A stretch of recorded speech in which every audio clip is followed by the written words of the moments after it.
and welcome to Before the Bounce. We've got the AFL Pub Talk. Off the bench tonight, Aaron Bain. Bain, thanks for joining me tonight, mate. Yeah, standing in for the Hall of Fame great Ando, but you know, I've played well off the bench. I like to rotate through, so happy to step in tonight, mate. Mate, I just want to touch on Ando quickly. Obviously can't be here tonight, but a massive honour for himself. He kept it very quiet from ourselves at Piranha Media, but to make the Hall of Fame in the SANFL, a massive achievement for Greg himself, and great for us at Piranha Media as well. I was going to say, any honour like that is a personal achievement, but probably for yourself and even Rocky to work alongside him very closely over the footy season that's been. What a fantastic feather in his cap, and also you're right, for Piranha Media. It's excellent. Mate, I'm wrapped. I'm very excited. It's gone straight to his head though. Like he hasn't shown up to the show tonight. Well, what's happened? now doesn't drive 35 minutes for the show, yeah. Ando. But no, very excited to work alongside of him. He's a great man. Looking forward to getting him on to actually talk about the Hall of Fame as well. But as we should, Aaron, as always, we've got to thank our sponsors. The Exchange Hotel here in Gawler. They're an absolute brilliant sponsor of us here at Before the Bounce as well. Damien McGee, the team up there, excellent nightlife, an excellent meal, and just a great spot to go for a beer as well, mate. And they've done some really recent upgrades, in the last 12, 18 months, and I tell you what, it does get cranking on a Friday and Saturday night, so great place to be, So. Mate, and they're about to launch the retractable roof as well on Friday night, which is fantastic. You'll be there? We'll be there, yeah. We've got the after party for a show we're doing on Friday there. Yes. It's going to be very, very exciting. But, mate, let's start talking some AFL.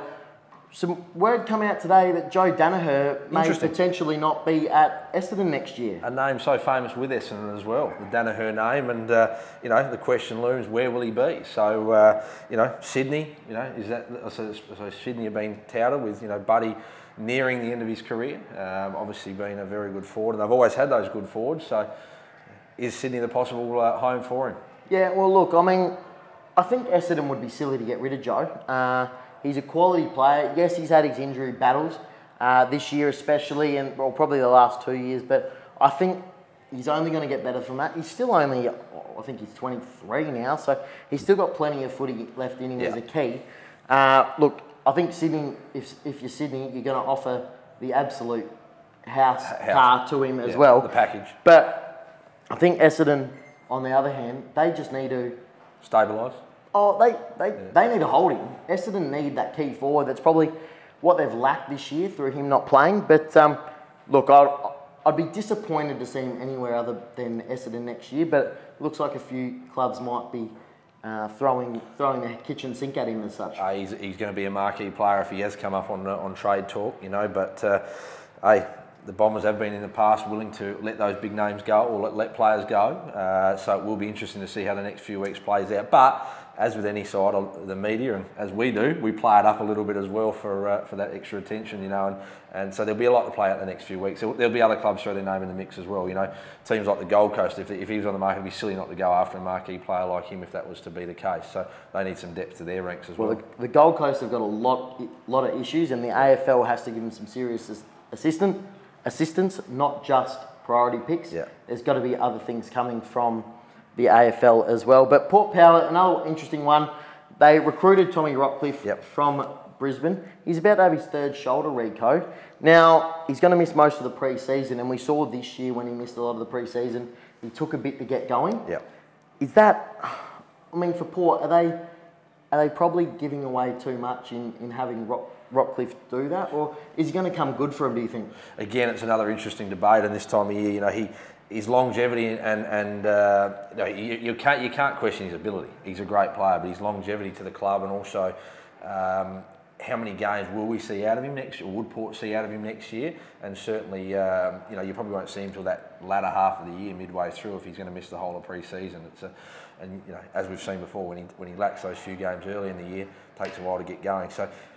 That's a worry, and Port have also got to make some serious changes, the next club we're going to speak about in Pub Talk, the Adelaide Crows. There's a bit happening in the Adelaide football world, and I tell you what, there'll be some nervous phone calls coming, I think, or the phone's about to ring, I'd say. Well, the two Adelaide teams are under the most, probably, scrutiny, at least here in Adelaide, out of all the teams. So Port, obviously, I think both teams list where they've finished this year, very, very disappointing. Now, let's move on to the Crows, Aaron. there's a long list of names that have had meetings with other clubs. We're talking both, and we're not just talking fringe players, we're talking quality players. Yeah. Rory Laird, the Crouch brothers, Alex Keefe, Hugh Greenwood. Hugh Greenwood looked like, you know, there's a couple of those that look like they're going. Josh Jenkins. Yeah. Eddie Betts, Cam Ellis-Ullman. Sam Jacobs, another one. There's a lot of issues at the Crows. What do you make? Obviously, you're a Crows man yourself. Yeah. What do you make of that as a Crows supporter? You know, I read somewhere in an article not long ago where the fans have probably got to stay tough. You know, I know there's a lot of criticism. I'm not one to throw things happen in sides, and you know that maybe there's been a little bit swept under the carpet. I'm not to judge there, and you know, you're not going to dig any deeper into it. I think there's got to be the review, and I think the club's gone about it the right way with getting the likes of Dunstall and Pavlich in, and some, you know, third party eyes to run over the proceedings. They're not there to make any decisions, they're only making recommendations. So I think there's going to be some beneficial outcomes from that review. I look forward to that review as well. I'll monitor it very closely. But I think there's some key players that probably do got to move on and a fresh start. But I don't think we're going to be too rash. I just think there's got to be a few minor adjustments made. And I say we because I am a Crows supporter through and through. You love your Crowies. Love me Crowies. The family loves the family Crows. The family love them. They've still had the same seats since I was a kid. And when they moved Adelaide Oval, they had basically the same seats from Amy Stadium. So in the same location. But yeah. Eddie Betts is a different, interesting one though. You know, someone like him, you know, probably is targeted towards the Gold Coast. You know, but you know, in the latter of his career, so there will be some hard decisions made at the Crows. Yeah, look, I completely agree. We're going to see probably some big names and some shocks happen. Obviously, Tex Walker's already stood down. I don't mind that. We had Troy, who obviously played under Tex, on the show. Talked about it a couple of weeks ago. Rocky put it in our stock report. Said, look, he's a quality player. We just want him to get back to playing footy. Looks like that's happened. Some really good news come out the next day for Tex that he's actually going to have a baby as well, which is brilliant. So great news for Tex. Great news for the Crows. I think we're going to see a lot more happen from the Crows. Yeah. Sad news, Aaron. You talked about Jason Dunstall.